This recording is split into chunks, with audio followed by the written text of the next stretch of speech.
सबके यही जुबानी है, रिश्वत बिना काम नहीं होवे, पुलिस की ये कहानी है।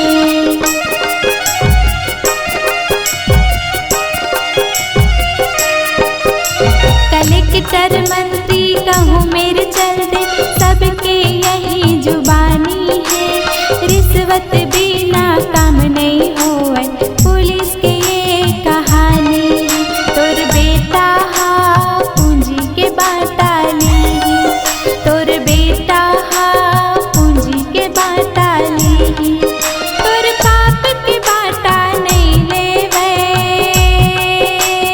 नहीं लेवे, तोर बाप के बाटा नहीं लेवे, नहीं लेवे।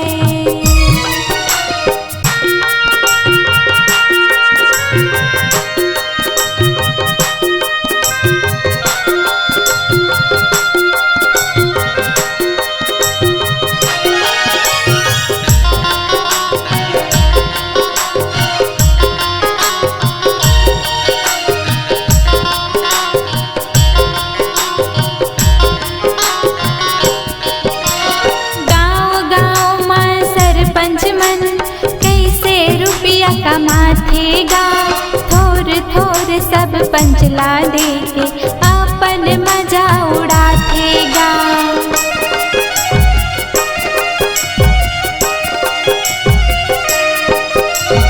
गाँव में सरपंच मन कैसे रुपया कमाथेगा, थोर थोर सब पंचला देके अपन मजा उड़ाथेगा। तोर बेटा हा पूंजी के बाटाली, तोर बेटा हा पूंजी के बाटाली, तोर बाप के बाटा नहीं लेवे,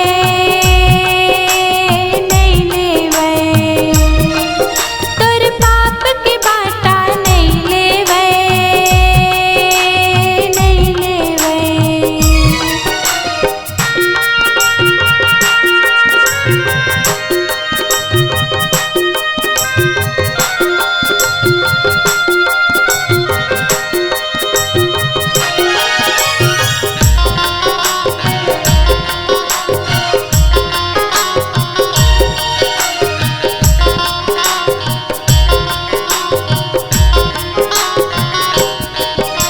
किसान है भी कोई शरीफ नो है, दूसर के मेड़ खपट थेगा, अपन के लकड़ी ला छोड़ के संगी आने के लकड़ी झपट थेगा।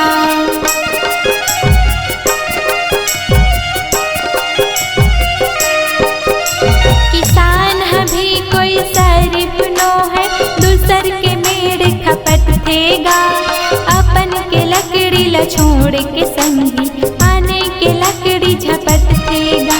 तोर बेटा हा पूंजी के बाटाली, तोर बेटा हा पूंजी के बाटाली, तोर बाप के बाटा नहीं लेवे, नहीं लेवे, तोर बाप के बाटा नहीं लेवे, नहीं लेवे।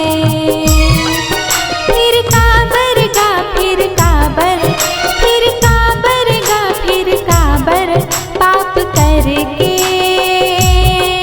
तय पूंजी बना थसगा।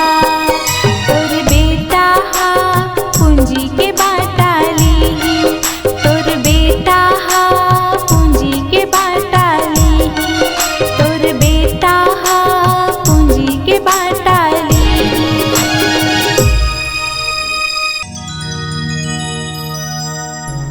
अगर आप अपने सुमधुर आवाज को जन जन तक पहुंचाना चाहते हैं तो चले आइए BS multi track digital recording studio Balpur सिरसिवा।